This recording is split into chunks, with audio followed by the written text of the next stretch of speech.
Little Miss Tidy by Roger Hargreaves. Little Miss Tidy was an extraordinarily tidy person. In Little Miss Tidy's house everything had its place.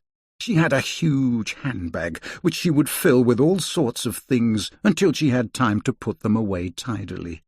Then there were all her boxes. She had small ones, medium-sized ones, big ones, enormous ones, round ones and square ones, and this was where Little Miss Tidy tidied away all her things. Nothing was ever left lying around in her house. Now, with all this tidying up going on, you would think that Little Miss Tidy was perfect, wouldn't you?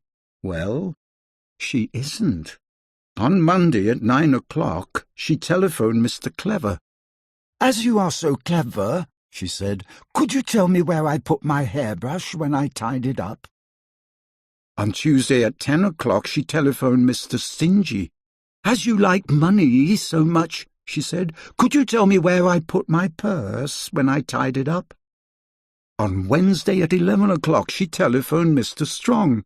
"As you like eggs so much," she said, "could you tell me where I put my boiled egg when I tidied up?"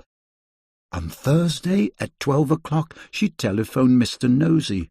"As you are always poking your nose into things," she said, "could you tell me where I put my serving spoon when I tidied up?" On Friday, she didn't telephone anybody because she had tidied away her telephone and she had to run all the way to Little Miss Chatterbox's house. "As you love using the telephone," she said, "could you tell me where I put my telephone when I tidied up?" Luckily, thanks to her friends, Little Miss Tidy was able to find all the things she had lost that week. Her hairbrush was in a glove box, her purse was in a shoe box, her boiled egg was in the salt container, her serving spoon was in the toolbox, and her telephone was in her sewing basket. Little Miss Tidy certainly was very absent-minded when it came to remembering where she had put things when she was tidying up, but she couldn't help it. On Saturday it was her birthday, and Little Miss Chatterbox came to her house carrying a splendid-looking box all tied up with red ribbon. Little Miss Tidy couldn't wait to see what was inside the present. It was a notebook and pencil.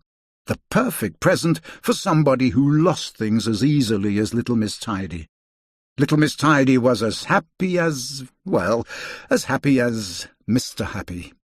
She spent the rest of the day opening all her boxes and writing down in her notebook everything that she had stored away in them. It was very late by the time she finished her list. She went to bed very tired. On Sunday morning she woke with a start. "My notebook and pencil!" she cried. "Wherever did I put them when I tidied up?" Little Miss Tidy spent all day Sunday looking for her notebook and pencil. She had to open and close all her boxes again. And do you know where she eventually found her notebook and pencil? On her bedside table.